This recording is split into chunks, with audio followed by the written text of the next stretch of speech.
Capítulo 65 Brincos. Com um pouco de mana restante, Fernando tentou checar a situação de suas veias de mana. Ao fazê-lo percorrê-las, ele ficou chocado. A velocidade que o mana corria por suas veias era absurda. Geralmente o mana levava em torno de 2 a 3 segundos para percorrer de um ponto a outro no corpo, mas ele percebeu que levou apenas 1 segundo para o mana ir de sua mão esquerda, percorrendo o braço, peito, pernas até chegar em seu pé direito. Não só isso, ele sentiu que a fluidez que controlava o mana dentro do seu corpo estava ainda maior. Antes, seu controle sobre o mana era como ter internet discada, demorando muito tempo para responder. Agora era como ter internet como fibra ótica. Assim que ele dava o comando, o mana respondia de forma imediata. Fernando imaginou que com isso o tempo de lançamento de sua magia havia aumentado em pelo menos 60%. Fernando ficou impressionado com as ramificações das suas veias de mana. Antes ele estava preocupado que essas veias ramificadas por todas as extensões de seu corpo pudessem acarretar problemas, ou até mesmo matá-lo, mas vendo como seu controle melhorou tanto, ele ficou em dúvida se isso era um problema ou uma melhoria. As ramificações na ponta de seus dedos eram as mais impressionantes. O mana se moldava em sua mão a seu bel prazer, como se ele fosse um manipulador de fantoches. As pontas de seus dedos, o fio, e o mana marionete. O mana dançava na palma de sua mão como se tivesse vida própria. Não suportando mais, Fernando resolveu fazer novos testes. Mesmo que ele tivesse quase morrido há poucos minutos, a curiosidade o consumia. Como um cientista que descobriu uma nova tecnologia, mesmo sabendo que pode ser perigosa, ele não resistiria em investigá-la. Status: Pedra de armazenamento de mana. Mana, 250. Fernando verificou novamente a pedra de mana. Depois dele consumir 100 pontos de mana em seu primeiro teste, restaram 250 pontos. Ele olhou para a pequena pedra azul na palma da sua mão. Seu corpo tremia só de lembrar da sensação de quase morte, mas ele não poderia descartar tal item apenas por medo. Sem pensar muito, ele cobriu a pedra com mana e pensou em absorver. Assim como antes, uma sensação gelada inundou suas veias de mana, mas dessa vez Fernando estava preparado. Ele recebeu essa onda de energia de forma calma. Assim que ele sentiu que estava no limite, ele imediatamente cortou o vínculo com o mana que cobria a pedra. Para seu alívio, a absorção cessou. Funcionou. Fernando sorriu. Com isso, ele basicamente conseguiu dominar o uso da pedra. Não me admira que aqueles guardas não soubessem como usar isso. É muito complicado para alguém com baixo controle de mana usar, e mesmo se por acidente alguém ativasse, acabaria sendo morto pelo excesso de energia. Fernando chegou à conclusão. Ele imaginou que, devido aos efeitos da própria pedra, o mana que a engolfava perderia sua propriedade original, saindo do controle do usuário, restando apenas o último comando dado de absorver. Status: Nome: Fernando Nóbrega. Idade: 18 anos. Status: Recruta, Noviço 2 estrelas, Mago Aprendiz. Nível: 3. Atributos: Físico: 10. Inteligência, 11. Agilidade, 8. Magia, 8. Mana 80 a 80. Mana até o próximo nível, 4.146 8.000. Compatibilidade, nível 5. Vendo que seu mana estava completo e não havia efeitos colaterais, Fernando sorriu. Vamos ver o que mudou. Sem pensar duas vezes, Fernando moveu ambas as mãos e imediatamente flechas de fogo surgiram em suas palmas. Como eu havia imaginado, essas veias de mana ramificadas fizeram meu controle e velocidade de mana melhorarem muito. Acho que posso fazer mais que isso. Fernando então pensou em uma loucura. Ele desfez as duas flechas e então circulou o mana para a ponta de 3 dedos em cada mão. Com um cuidado e minucioso controle, ele convocou novas flechas de fogo. Imediatamente surgiram 3 flechas pairando sobre cada uma de suas palmas. Ao todo ele havia convocado 6 flechas de fogo. Fernando estava extremamente empolgado. Ele focou num dos alvos de madeira e fez um movimento de fechar com as duas mãos em direção à frente de seu corpo, atirando as 6 flechas. Bom! As 6 flechas atingiram o alvo quase que imediatamente. Elas haviam avançado como uma rede, atingindo o alvo em suas laterais e parte superior. A visão disso deixou Fernando chocado. Ele duvidava que, se ele próprio fosse aquele alvo de madeira, poderia fazer algo além de virar uma peneira em chamas. Caramba! Isso é muito forte! Fernando estava chocado. Ele não poderia acreditar que de um acidente algo tão bom aconteceria, mas ao lembrar de como há muitas das conquistas da humanidade vieram de acidentes, ele achou razoável, como quando um garoto esqueceu um copo de suco com uma colher no quintal durante uma noite gelada e acabou criando o picolé. Tendo feito os testes, Fernando então absorveu os últimos 75 pontos de mana da Pedra de Mana e resolveu encerrar. Ele já havia se arriscado demais, continuar treinando com o corpo nesse estado seria perigoso, ele poderia não ter tanta sorte da próxima vez que um acidente ocorresse.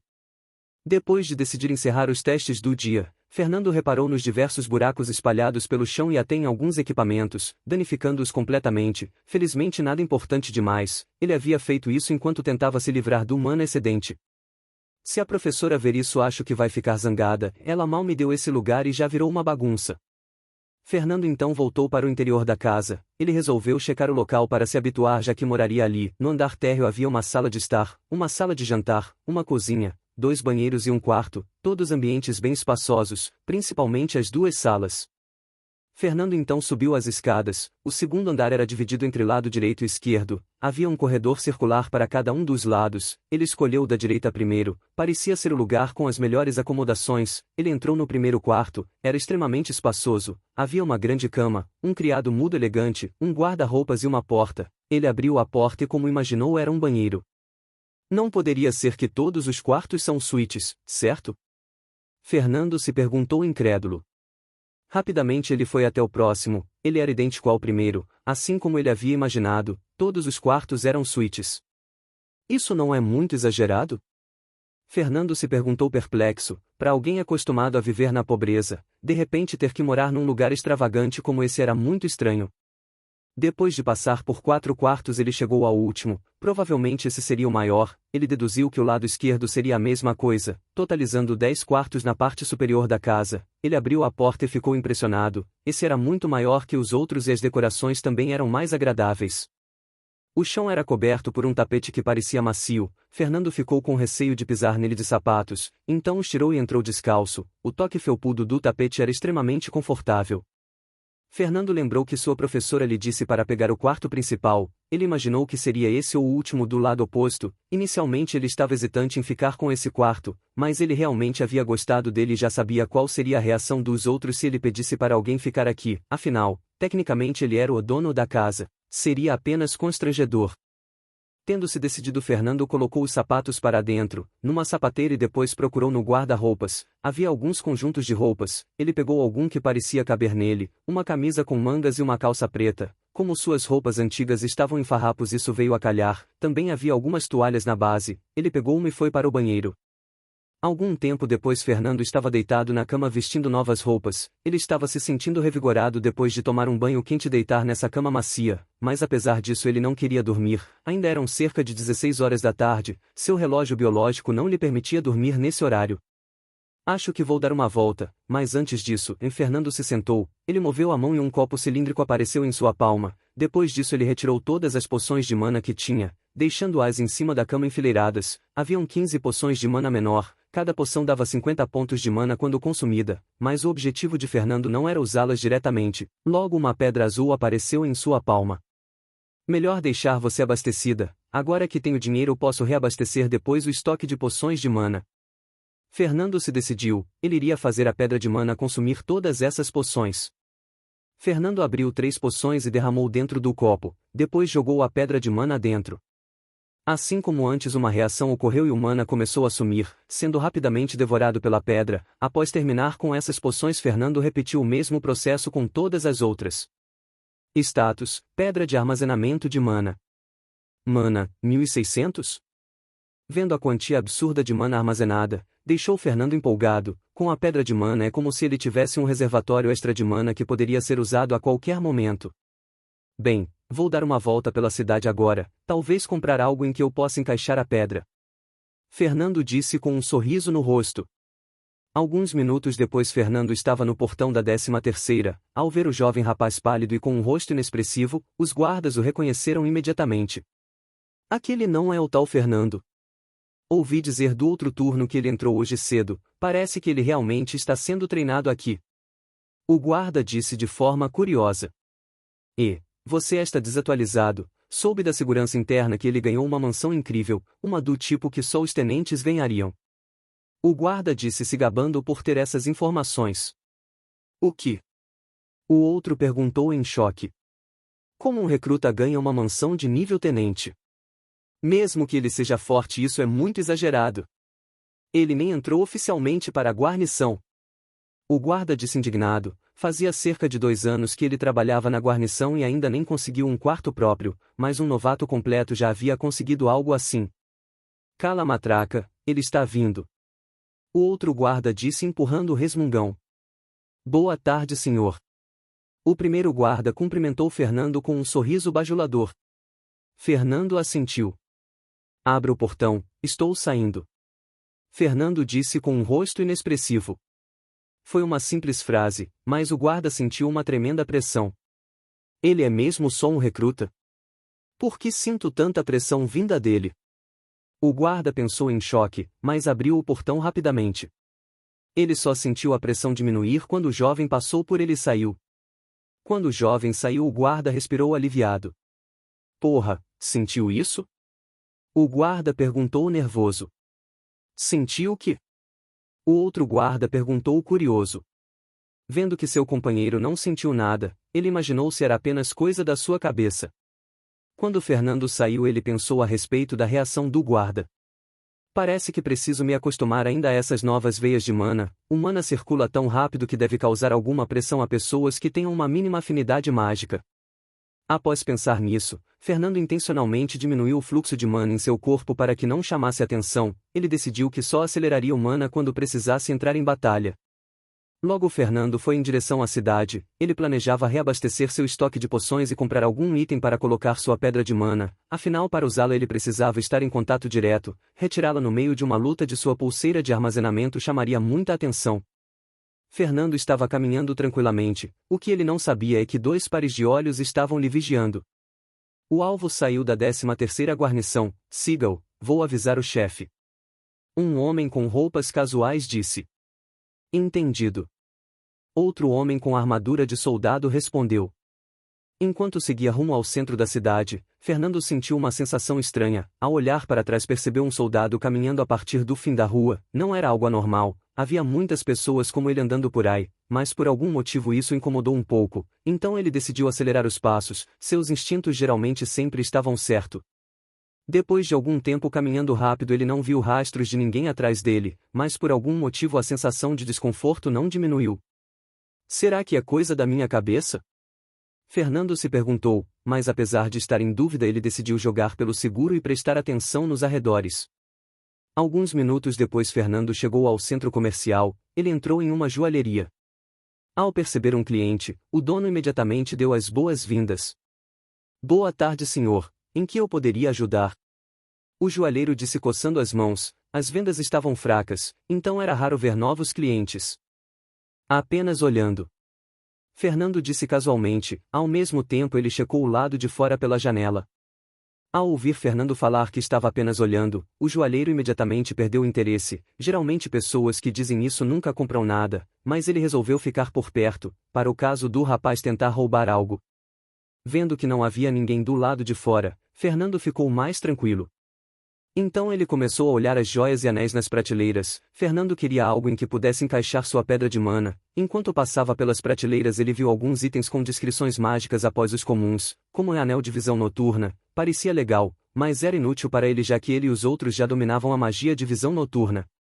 Enquanto olhava pelo local Fernando viu algo que lhe interessou, brincos de resistência. Segundo a descrição era um item que melhorava a resistência do indivíduo, impedindo que ele ficasse sem fôlego muito rápido. Além de ser um item muito prático também era muito bonito. Ao ver o par de brincos azuis Fernando imediatamente pensou em Carol. Se eu der isso para ela, será que ela vai gostar? Fernando se perguntou um pouco ansioso, só então ele notou o preço, 25 moedas de prata. Ele arregalou os olhos de espanto, era muito caro. Deve-se saber que isso era 2,5 vezes o que cada recruta ganhava mensalmente. Ele agora tinha algum dinheiro, o que ele próprio adquiriu e o que ganhou na competição da missão, mas ainda assim estava relutante em gastar. Ao todo ele tinha 323 moedas de prata, 103 moedas dele e o restante do prêmio, mas ele ainda tinha de dividir o prêmio entre ele e os outros. Depois de ponderar um pouco e se lembrar de como Carol parecia triste, ele decidiu. Senhor, eu quero isso. Fernando disse apontando para o par de brincos. Claro, vou pegar pra vô. O que? O joalheiro perguntou em choque. Ele pensou que seria algum item aleatório de baixo preço, mas o garoto estava apontando para um dos itens mais caros da loja. O joalheiro olhou para Fernando para ter certeza. O jovem estava inexpressivo, olhando para o par de brincos. Jovem, isso custa 25 moedas de prata. Você tem que olhar o preço antes de sair dizendo que quer comprar algo. O homem disse depois de olhar a vestimenta simples de Fernando. Ele não parecia alguém que pudesse pagar por isso. Fernando olhou para o homem com um rosto calmo, mas não disse nada. Ele moveu o pulso e 25 moedas de prata apareceram sobre o balcão de vidro. Eu disse que quero isso. Fernando respondeu friamente. Ele não gostava de pessoas que julgavam os outros pela aparência. Ao ver a pilha de moedas de prata, o joalheiro ficou boquiaberto, mas como um bom comerciante ele rapidamente recuperou a compostura. 1000 perdões, senhor, eu vou pegar imediatamente para você. É para presente? Como cortesia vou colocar em uma linda caixa de veludo e embrulhar para você.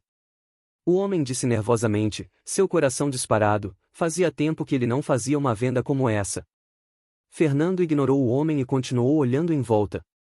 Ele viu um cordão preto simples. Quero isso também. Fernando disse apontando para o cordão. Claro, claro. O joalheiro disse sem hesitar, mas ao ver o item que era, sua expressão mudou. Ele pensou que seria mais algum item caro, mas era apenas um cordão simples de metal, custava apenas 10 moedas de bronze. Apesar de decepcionado, o joalheiro não demonstrou isso. Ele rapidamente pegou o par de brincos azuis e colocou numa caixa elegante roxa e depois embrulhou numa espécie de papel de presente extremamente macio. Depois ele pegou a corrente. Você consegue fixar um item nessa corrente? Fernando perguntou. Claro, é bem simples. Qual item seria?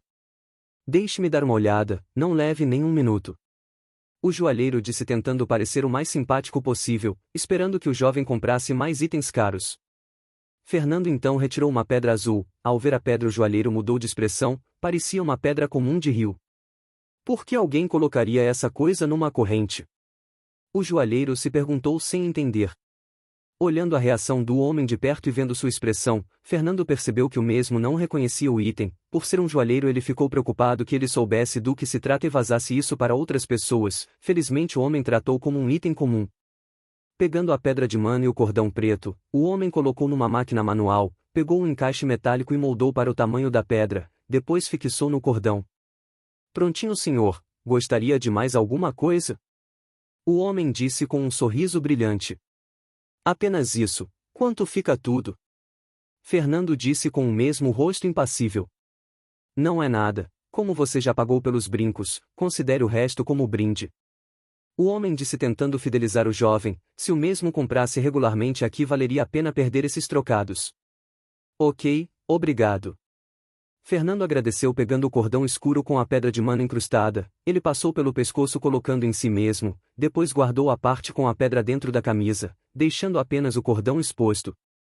Depois de pegar os brincos, Fernando saiu da joalheira. Agora vou comprar algumas poções, estou sem nada. Fernando se decidiu, mas enquanto caminhava ele olhou em volta, a sensação ruim não havia passado. O alvo saiu da joalheria, podemos pegá-lo na próxima rua.